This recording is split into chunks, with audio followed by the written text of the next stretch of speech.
programa Sociedade Solidária, um fórum para o diálogo sobre os desafios sociais do nosso país. Uma iniciativa da Legião da Boa Vontade e da Fundação José de Paiva Neto que coloca em debate os temas que preocupam os brasileiros, mas sempre a partir das soluções, dos bons exemplos de pessoas e entidades que vêm se dedicando para fazer do Brasil uma nação cada vez mais justa. No programa de hoje, nós falamos sobre o desafio da valorização das diferenças. Afinal, muitos são os problemas causados pelos preconceitos, pelas distâncias sociais que são construídas muitas vezes até por motivos culturais, de identidades. No programa de hoje, nós veremos como é possível conciliar a inclusão social com a valorização e o respeito à diversidade, conhecendo a experiência da Associação Morungaba. Nesta edição, nós conversamos com a presidente da entidade, Renata Macedo Soares, aqui nos estúdios conosco, que vai compartilhar as boas práticas da organização. Bom, primeiramente, gostaríamos de, em nome da LBV, agradecer pela oportunidade que temos hoje de conversar sobre um tema tão importante. Prazer estar aqui com vocês e contente de participar desse programa. Bom, a Associação Morungaba escolheu como foco a valorização das diferenças. Por quê? Na sua visão, qual que é a importância de se trabalhar com foco na diversidade, na promoção do respeito a outras culturas? É básico numa vida em sociedade, né? A gente está aqui compartilhando essa cidade, esse país, esse planeta e temos todas responsabilidades comuns, né? Com a preservação desse lugar e a construção coletiva. Então, se nós estamos aqui compartilhando hoje do mesmo espaço, neste tempo, precisamos nos olhar de uma forma solidária, de uma forma que busque a cooperação para que possamos todos compartilhar de uma boa vida aqui e buscar que todos estejam bem aqui, né? Então, acho que o ponto de partida primeiro você estar bem para poder também estar bem com os outros, né? Então, a ideia é essa. Por que Morungaba? Então, Morungaba, nós fomos buscar essa palavra no Tupi-Guarani. Então, tem a ver com a nossa preocupação de valorização da nossa origem. Quem somos nós? Quem somos nós brasileiros, né? De onde viemos? Então, a ideia foi de buscar na língua do Tupi-Guarani uma palavra que representasse a nossa associação. Então, Morungaba em Tupi-Guarani quer dizer colmeia de uma abelha chamada morunga, que faz o mel mais doce de todos os mels. Então, o nosso trabalho é muito similar, porque são várias abelhinhas, né? Nós temos hoje um grupo muito grande de colaboradores que buscam um objetivo comum, né? Então, temos muito claro nossa meta, o que nós queremos.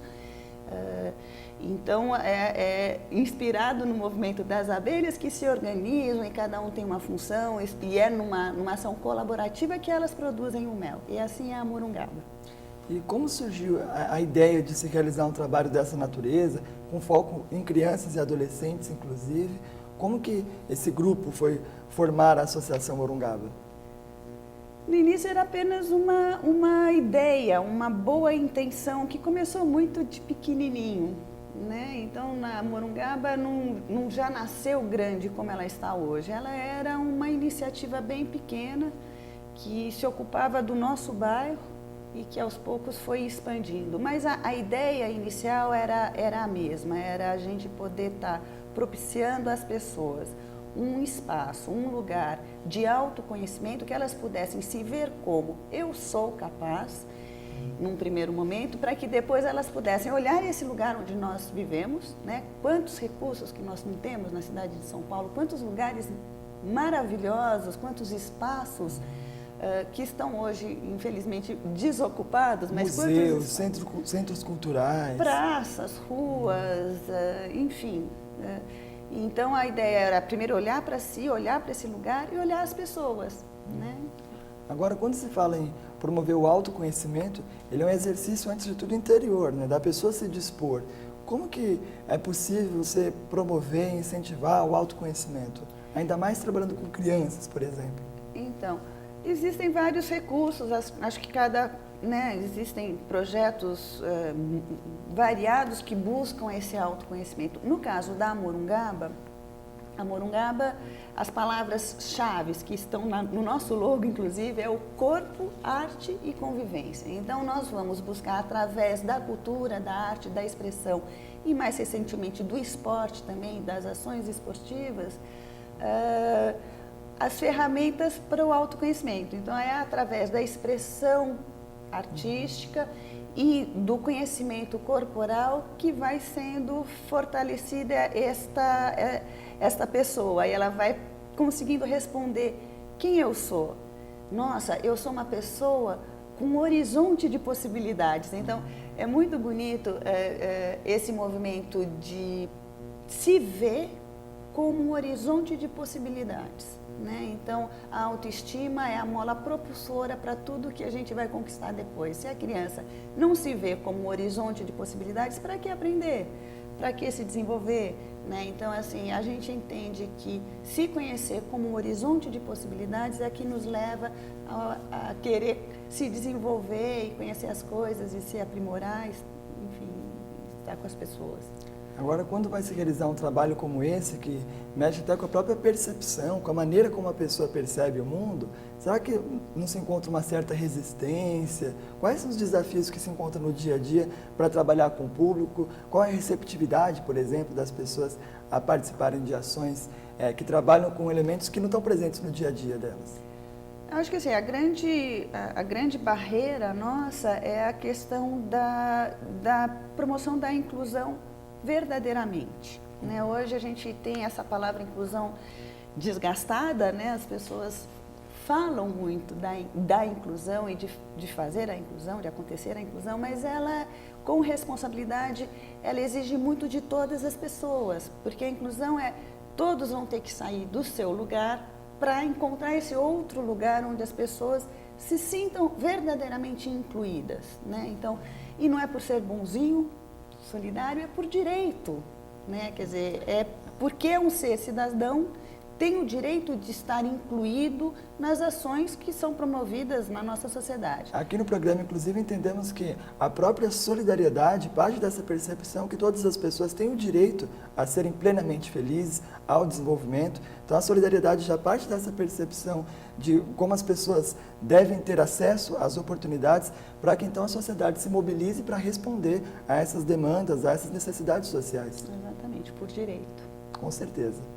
Bom, o programa agora vai para um breve intervalo e no próximo bloco nós continuamos a falar sobre esse tema, sobre a valorização das diferenças e sobre quais são então os caminhos, as alternativas possíveis para que nós promovamos no Brasil essa inclusão verdadeira. Lembrando que você que nos acompanha pode participar encaminhando suas dúvidas e opiniões sobre o tema que trabalhamos hoje para a nossa convidada, acessando o site do programa www.redesociedadesolidaria.org.br. Nesse endereço, você ainda fica por dentro dos principais destaques da nossa programação e também do que teremos aqui nos próximos dias. O programa agora vai para um breve intervalo e logo mais continuamos o nosso bate-papo com a presidente da Associação Morungaba, Renata Macedo Soares.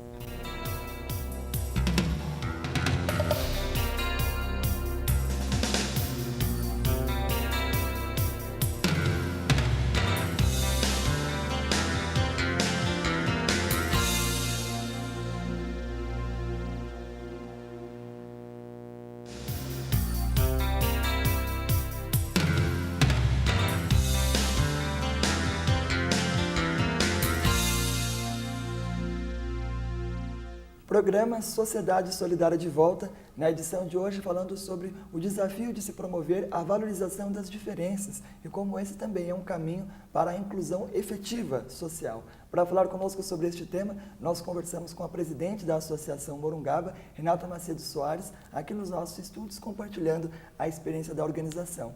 Bom, no bloco anterior, nós já falávamos a respeito da importância de se promover o autoconhecimento para que as pessoas possam, então, promover esse exercício diário, né, de conhecimento da cultura do outro e de respeito, de interação.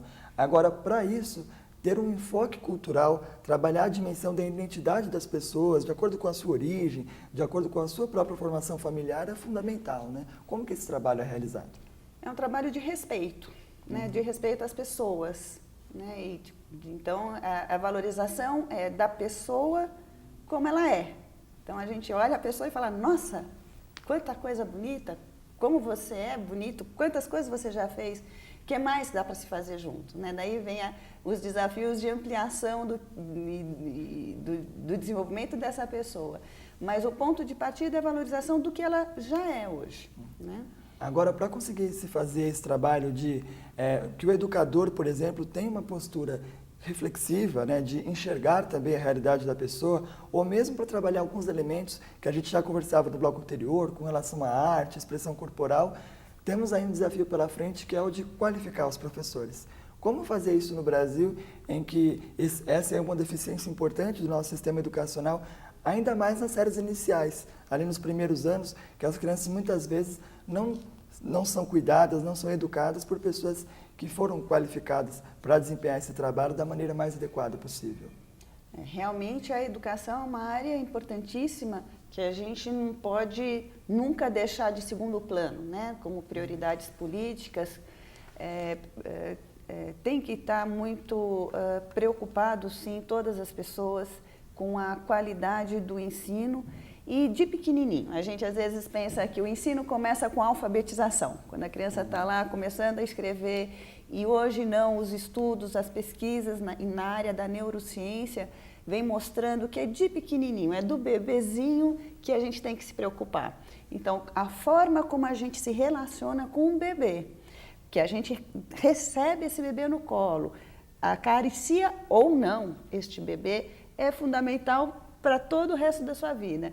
Então, desde o bebê até a criança pequena que está lá iniciando o seu processo de descobertas, a gente tem que ter muita atenção. A gente percebe que essa é uma preocupação mais recente no Brasil, né?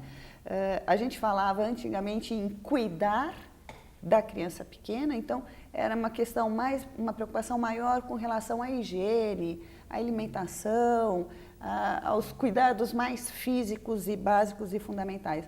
Hoje não, hoje a gente já sabe que além do cuidar, a gente tem sim que se preocupar com o educar.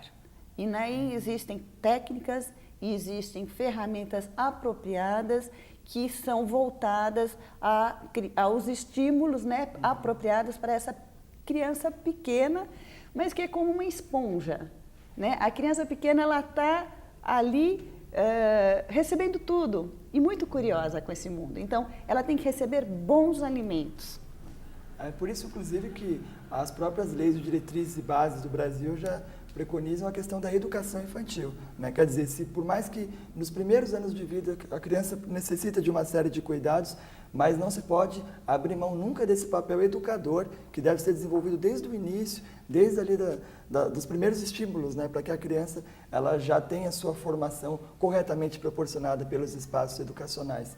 Agora, isso esbarra na falta de qualificação, muitas vezes, de valorização dos professores, das pessoas que atuam com o público nessa faixa etária. Sim, a Morungaba tem uma preocupação específica com a relação à capacitação dos educadores, das pessoas que lidam com crianças, jovens e adultos, pessoas que lidam com pessoas, e temos projetos de capacitação. São projetos específicos que buscam, então, valorizar a pessoa que educa, né? Ampliando o seu repertório, ampliando a sua visão.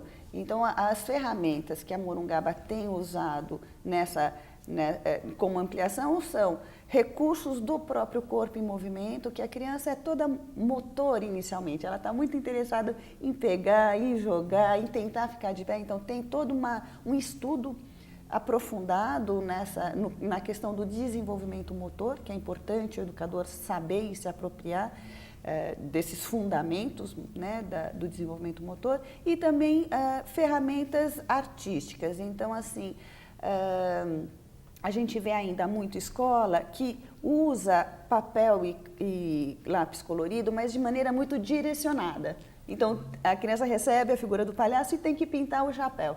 E a gente tem visto que o papel e o lápis têm é um recurso muito bom para explorar muitas coisas na criança, a criatividade, aspectos motores, da pinça, de como pega. Então, são cuidados de como a gente pode usar o mesmo recurso, o papel ou lápis, por exemplo, mas que a gente, através deles, possa promover melhor a exploração da criança e que isso possa trazer mais resultados enquanto desenvolvimento daquela criança. Bom, inclusive, junto às crianças com deficiência, né, que são um universo grandioso no nosso país e que também precisam ter todos esses estímulos, ter todos esses cuidados no seu desenvolvimento para que elas possam se reabilitar e se promoverem ao máximo dentro das suas habilidades, das suas competências. Com certeza. O trabalho da Morungaba é para todos, né? Então, as pessoas, independente de onde nasceram, dos seus potenciais, das questões que elas tragam, alto, baixo, gordo, magro, então a ideia... É possível, né? Você tem que ter esse olhar também, de olhar também as potencialidades. Né? Então, é a mesma valorização que a gente busca para todos. A pessoa com deficiência, no Brasil, ainda é uma pessoa que tem muita restrição, tem poucas pessoas que se voltam à acessibilidade, ao entendimento, né? Então, assim, com certeza, elas precisam ser mais olhadas. Bom, certamente poderíamos falar muito mais sobre a questão da valorização das diferenças, das muitas formas em que ela aparece e deve ser trabalhada, inclusive em projetos voltados para a população de forma geral, mas infelizmente o nosso tempo não permite. Então, gostaria de abrir espaço aí para as formas de contato, como as pessoas que estão nos acompanhando podem obter outras informações sobre o trabalho desenvolvido pela Morungaba. Então, através do nosso site, que é morungaba.org.br, através também dos nossos e-mails, morungaba@morungaba.org.br. Esse é um primeiro contato. Na Morungaba existem vários projetos, a gente tem um campo muito grande de estágio lá. Então, a Morungaba tem alguns convênios com algumas universidades, então alunos universitários de algumas áreas podem fazer estágio conosco. Então, entrar em contato através do site, se gostar, é bem-vindo. Bom, e o programa Sociedade Solidária de hoje vai ficando por aqui, destacando uma mensagem para você, amigo telespectador, que acompanhou o nosso bate-papo de hoje, destacando esse exercício de valorização das diferenças, que deve começar, é claro, no nosso cotidiano. E temos uma palavra, inclusive, aqui na nossa programação, que diz bastante a respeito desse respeito às diferenças, dessa convivência com o outro, que é a palavra do ecumenismo, entendido, né, em toda a sua amplitude. Por isso trazemos uma mensagem da revista Globalização do Amor Fraterno, que é uma publicação especial da LBV dirigida aos países que fazem parte da ONU, onde a instituição participa desde 1994 e tem status consultivo geral no Conselho Econômico e Social das Nações Unidas. Aqui na página 26, escreve o diretor-presidente da LBV, o jornalista Paiva Neto, criador desse programa. Ecumenismo, educação aberta à paz. Quando falamos em ecumenismo, queremos dizer universalismo, fraternidade sem fronteiras, solidariedade internacional, visto que entendemos a humanidade como uma família. E não existe uma só em que todos os filhos tenham o mesmo comportamento. Cada um é um cosmos independente, o que não significa que esses corpos celestes tenham de esbarrar uns nos outros. Seria o caos. Reportamo-nos, então, ao ecumenismo dos corações. Aquele que nos convence a não perder tempo com ódios e contendas estéreis, mas a estender a mão aos caídos, pois se comove com a dor, tira a camisa para vestir o nu, contribui para o bálsamo curativo do que se encontra enfermo, protege os órfãos e as viúvas, sabe que a educação com espiritualidade ecumênica tornar-se-á cada vez mais fundamental para o progresso dos povos, porque ecumenismo é a educação aberta à paz, para o fortalecer de uma nação, não para que domine as demais. Portanto, o abrigo de um país, qualquer que o seja, e a sobrevivência do orbe que nos agasalha como filhos, nem sempre bem comportados. Com essa mensagem, finalizamos o programa de hoje, também presenteando a nossa convidada. Obrigada. Seja sempre bem-vinda. Agradecemos aqui mais uma vez, em nome da LBV, a oportunidade que temos de conversar sobre temas tão importantes. Muito obrigada. Então, acho que a questão primeiro é se olhar no espelho e se enxergar como horizonte de possibilidades, para depois deixar o espelho de lado, olhar as pessoas e ver o horizonte de possibilidades nessas relações. E o programa de hoje fica por aqui. Muito obrigado pela sua audiência e até a nossa próxima edição.